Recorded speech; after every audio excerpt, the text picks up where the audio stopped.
Hello, welcome to the Kidney and Pancreas Transplant Medication Education. Here we will be giving you a brief overview of post-transplant medications. Here is some important information regarding medications after transplant. You will be required to take a combination of medications each day for the life of your new kidney to prevent rejection. Patients are not allowed to adjust medications without physician orders. Please let us know if things are not going well with a particular medication and any side effects you may be having so we can make adjustments as we can. These medications will be taken at multiple times throughout the day. We want you to actively participate in your medication therapy and become responsible for your medication starting in the hospital. Our pharmacists will work closely with you and your support person to help you become successful with this. Immunosuppressants. Your immunosuppressants will be a combination of different types of medications to prevent rejection of your new kidney. It is extremely important that you never stop or miss these medications or you risk rejecting your new kidney. Immunosuppressants do have side effects that may affect your quality of life, but they are essential to maintain the transplanted organ that you have worked so hard for. The doses of your medication will change frequently. You will be given a new med action plan with each clinic visit. This list will include all of the medications you're taking, what the dose is, when to take them, and why. Here is a sample of a med action plan. A med action plan is a tool that we use to help you keep track of all your new and old medications after transplant. We will give you an updated one each time you come to the clinic. This medication list shows the name of the drug over on the left, how to take the medication, when to take the medication and how many right there in the middle, and on the right side is a brief explanation of what the medication is for. Tacrolimus or Prograf is an important immunosuppressant that helps prevent rejection. The dose is variable and based on blood levels obtained with labs. You would take it twice a day, each dose about 12 hours apart. For example, 8 a.m. and 8 p.m. Some side effects that patients may experience can include shakiness and tremor, headache, increased blood sugar, or hair thinning. It is very important that you do not consume grapefruit, pomegranate, or star fruit while you're taking tacrolimus. These foods interact with tacrolimus and can lead to altered drug levels. Mycophenolate is also an immunosuppressant used to prevent rejection of the new kidney and/or pancreas. You will also take it twice a day, about 12 hours apart. Some patients experience diarrhea with CellCept. If this occurs, we will switch to Myfortic, which is designed to reduce the side effect of diarrhea. Just a reminder, it is always important to communicate side effects from any of the medications to our team. A very rare side effect, called progressive multifocal leukoencephalopathy, is rare and it can produce stroke-like symptoms that are not reversible. It is important that patients swallow this medication whole. The tablets cannot be split, crushed, or chewed.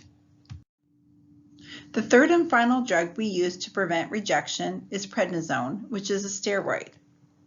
It is used in higher doses immediately after transplant, and this dose does taper down, usually over a month's time, to a maintenance dose of 5 milligrams. At higher doses, patients can experience some side effects such as mood changes, insomnia, increased blood sugars, and upset stomach. At the lower maintenance dose, people usually experience less side effects but can have weight gain, osteoporosis, thinning of skin, increased blood sugars, and cataracts. As with all medications, immunosuppressants come with a variety of risks. These include increased risk of infection, impaired or slow wound healing, an increased risk of certain kinds of cancer, an increased risk of new onset diabetes after transplant. There are special considerations for the drug mycophenolate for women of childbearing age. Most women are fertile after transplant. Your menses or periods will resume 1 to several months after transplant. If you are able to become pregnant and taking mycophenolate, you will be enrolled in a risk evaluation and mitigation strategy program to educate you on the risk of mycophenolate and pregnancy. Unfortunately, mycophenolate is associated with an increased risk of first trimester pregnancy loss and congenital malformations. If you would like to become pregnant, it must be carefully planned in advance, and you and your transplant physician need to have a detailed discussion. You must be taken off mycophenolate for a minimum of 8 weeks and changed to a new medication by your transplant physician. There are 2 acceptable contraception methods for women in childbearing years. There is option 1, a hormone method and a barrier method, or option 2, 2 barrier methods. We will discuss birth control options in detail during your pre-transplant clinic appointment. The next class of medications are the anti-infectives. These medications are taken to prevent infections that can occur after transplant. Immediately after transplant is when patients are at the most immune suppressed and at the highest risk of getting an infection. Valganciclovir, or Valcite, is an antiviral medication that we use to prevent viral infections in new kidney transplant patients. This medication is taken at a dose of 1 to 2 tablets per day for about 3 to 6 months. This medication is generally well tolerated by most patients. However, in some, it can decrease white blood cells or platelets. We will monitor these with your lab draws.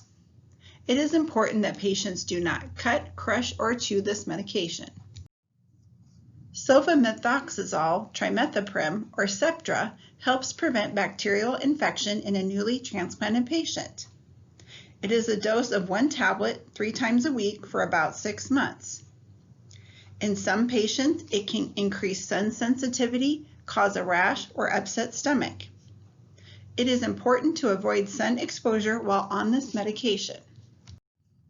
Another medication in our anti-infective arsenal is nystatin. Nystatin is an antifungal that is used after transplant to prevent fungal infections, particularly thrush.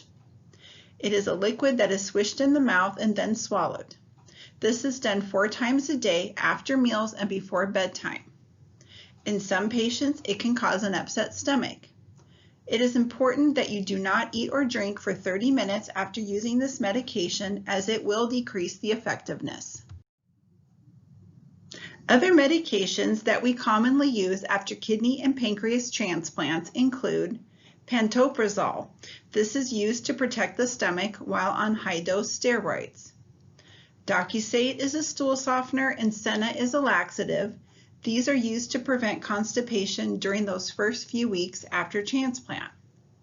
K-Phos Neutral is a phosphorus supplement to replace low phosphorus levels after transplant.